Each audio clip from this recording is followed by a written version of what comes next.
ನಮಸ್ಕಾರ ವೀಕ್ಷಕರೇ, ಈ ದಿನ ಬೆಂಡೆಕಾಯಿ ಮೊಸರು ಗೊಜ್ಜು ಮಾಡೋದು ಹೇಗೆ ಅನ್ನೋದನ್ನು ತಿಳಿದುಕೊಳ್ಳೋಣ. ಬೆಂಡೆಕಾಯಿ ಮೊಸರು ಗೊಜ್ಜು ಅಂದ್ಕೂಳೆ ಗೊತ್ತಾಗ್ಬಿಡುತ್ತೆ. ಬೆಂಡೆಕಾಯಿ ಬೇಕು, ಮೊಸರಂತೂ ಇರಲೇಬೇಕು. ಒಂದು 6-8 ಬೆಂಡೆಕಾಯಿ ತೆಗೆದುಕೊಳ್ಳೋದು, ಅದರ ಬುಡ ಮತ್ತು ತುದಿಯನ್ನು ಕಟ್ ಮಾಡಿಬಿಡೋದು. ನಂತರ ಆ ಮಧ್ಯದ ಭಾಗ ಇದೆಯಲ್ಲ, ಅದನ್ನು ಸಣ್ಣ ಸಣ್ಣ ಸಣ್ಣ ಪೀಸ್ ಮಾಡ್ಕೊಳ್ಳೋದು. ಇದ್ರ ಜೊತೆಗೆ ವೆರಿ ಇಂಪಾರ್ಟೆಂಟು, ಒಂದು ಸಣ್ಣ ಬಾಳೆ ಎಲೆ ಚೂರನ್ನು ಇಟ್ಕೋಬೇಕು. ಇದು ಏನಕ್ಕೆ ಅಂದರೆ ಲೋಳೆ ಆಗಬಾರ್ದು ಅನ್ನೋದಕ್ಕಾಗಿ. ನಂತರ ಒಗ್ಗರಣೆ ಪದಾರ್ಥಗಳು, 1 ಚಮಚ ಸಾಸಿವೆ, ಆಮೇಲೆ ಕೊಬ್ಬರಿ ಎಣ್ಣೆ ಒಂದು 3-4 ಸ್ಪೂನು, ನಂತರ ಉದ್ದಿನಬೇಳೆ ಒಂದು ಅರ್ಧ ಸ್ಪೂನ್ ಹಾಕಬೇಕು. ಜೊತೆಗೆ ಒಣ ಮೆಣಸನ್ನು ಹಾಕಬೇಕು. ಇದನ್ನು ಹಾಕಿಬಿಟ್ಟು ಹುರಿದುಕೊಳ್ಬೇಕು.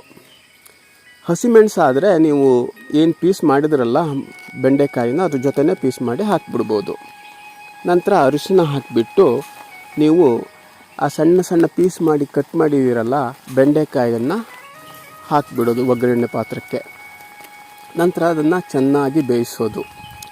ಬೇಯಿಸಾದ್ಮೇಲೆ ಬಾಳೆ ಎಲೆ ಚೂರನ್ನು ನೀವು ಹಾಕಿದ್ದೀರಲ್ಲ ಲೋಳೆ ಆಗಬಾರ್ದು ಅಂತ, ಅದನ್ನು ತೆಗೆದು ಬದಿಗಿಟ್ಕೊಂಬಿಡಿ. ನಂತರ ಅದಕ್ಕೆ ಅದು ಆರಿದ ಮೇಲೆ ಅದಕ್ಕೆ ಉಪ್ಪು ಮತ್ತು ಬೆಲ್ಲ ರುಚಿಗೆ ತಕ್ಕಷ್ಟು ಹಾಕ್ಕೋಬೇಕು. ಅದಾದಮೇಲೆ ಮೊಸರನ್ನು ಹಾಕಿಬಿಡಿ. ಆಮೇಲೆ ನಿಮಗೆ ಬೆಂಡೆಕಾಯಿ ಮೊಸರು ಗೊಜ್ಜು ರೆಡಿ ಆಗಿಬಿಡುತ್ತೆ. ಬೆಂಡೆಕಾಯಿ ನಮಗೆ ಬಹಳ ಪ್ರಯೋಜನ ಇರುವಂಥದ್ದು, ಜೀರ್ಣಕ್ರಿಯೆಗೆ ಸಹಾಯಕಾರಿಯಾಗಿದೆ. ನಂತರ ಇದು ಕಣ್ಣಿನಿಗೂ ಒಳ್ಳೆಯದು ಅಂತ ಹೇಳ್ತಾರೆ, ಹೃದಯ ರೋಗಕ್ಕೂ ಒಳ್ಳೆಯದು ಅಂತ ಹೇಳ್ತಾರೆ. ಇದು ಮತ್ತು ತುಂಬ ಸುಲಭ, ಮಾಡಿಬಿಡ್ಬೋದು, ರುಚಿಯಾಗಿರುತ್ತೆ. ಮಾಡಿ ನೋಡಿ, ತಿಂದು ಮಾತಾಡಿ. ಮತ್ತೆ ಭೇಟಿಯಾಗೋಣ ಹೊಸ ರುಚಿಯೊಂದಿಗೆ. ರುಚಿಯ ಬಗೆ ಅನೇಕ. ನಾನು ನಿಮ್ಮವ ವಿನಾಯಕ.